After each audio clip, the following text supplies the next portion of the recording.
Cara, e aí, avançando um pouquinho mais, você trouxe um ponto importante, que é a questão de gestão, não só de grupo, mas no entorno que interfere muito dentro do campo e bola. E aí a gente, analisando hoje o momento do São Paulo, né, já no momento recente, os anos recentes, a gente vê que passa por uma turbulência muito grande. E aí um ponto que eu quero chegar é o seguinte, a gente via que naquela época você era o capitão do time, era o que tinha mais jogos assim, em experiência usando a camisa do São Paulo. A gente viu o exemplo do Michael também, que saiu do São Paulo e existia uma máxima que era assim, saia do São Paulo e seja campeão. E aí a gente viu você saindo, viu o próprio Michael saindo, o Grêmio, o Cruzeiro, campeões, capitões dos times, né? E eu queria entender com você o seguinte: como que você vê esse momento atual do São Paulo?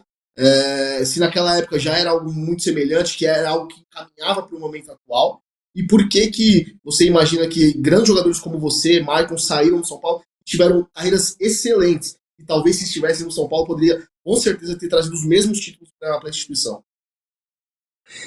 Assim, para mim eu confesso que é uma frustração, né? Ter atuado durante 5 anos no São Paulo e não ter levantado nenhum troféu.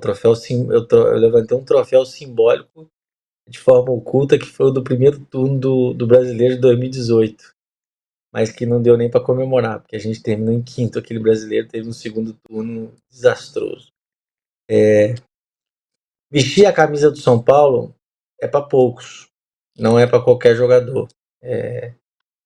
Só que não é. E assim, a gente tem que saber que nenhum clube de futebol se torna vencedor somente pelos atletas, nem somente pela diretoria, nem somente por um bom treinador, comissão técnica. Precisa sim de muito apoio do torcedor, que no São Paulo sempre existiu. A gente sabe que a torcida do São Paulo, se eu não me engano, é a terceira maior do Brasil.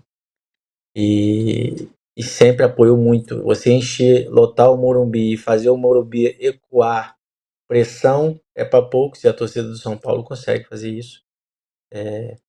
Mas é um conjunto de fatores, né? A gente tem que saber que tem que ter uma boa gestão, tem que ter planejamento, tem que ter paciência, tem que ter alinhamento de comunicação, cara. Alinhamento de comunicação com o torcedor, com o externo, tem que ser muito bem claro. Não adianta você vender que você vai se comparar com o Real Madrid, com o PSG, sendo que você não tem capacidade para ser isso. Você tem que se colocar no seu lugar às vezes, dar um passinho para trás, o que outros clubes fizeram, e a gente tem alguns exemplos bons no futebol brasileiro para fazer, para usar como exemplo, para depois você dar dois para frente. Se organiza, baixa um pouquinho a guarda, seja um pouco humilde, se organiza de novo e vem com muito mais força. O São Paulo é um clube que dispensa comentário em termos de grandeza, né? E eu acredito que, assim, depois que eu saí, ainda foi campeão da Copa do Brasil, foi campeão do Campeonato Paulista, e acho que esses 2 ou 3 últimos anos também que ainda não conseguiu nenhum título relevante. Mas é um baita clube, cara. É um clube que é um ajuste fino ali, que aí junta direção, junta comissão, junta jogadores e todos falarem a mesma língua, né? A gente não pode ver hoje atletas falando de um jeito, comissão técnica fala diferente e a direção conflita com tudo isso.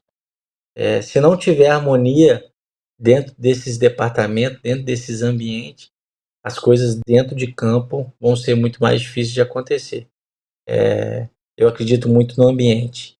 E o São Paulo tem capacidade de sobra para se organizar, não só financeiramente, porque a gente sabe que vive um momento financeiro difícil, mas em forma administrativa, em forma de gestão, em forma de atletas, né? E que possa voltar a estar a tá conquistando os principais títulos, os principais campeonatos que sempre disputou, né?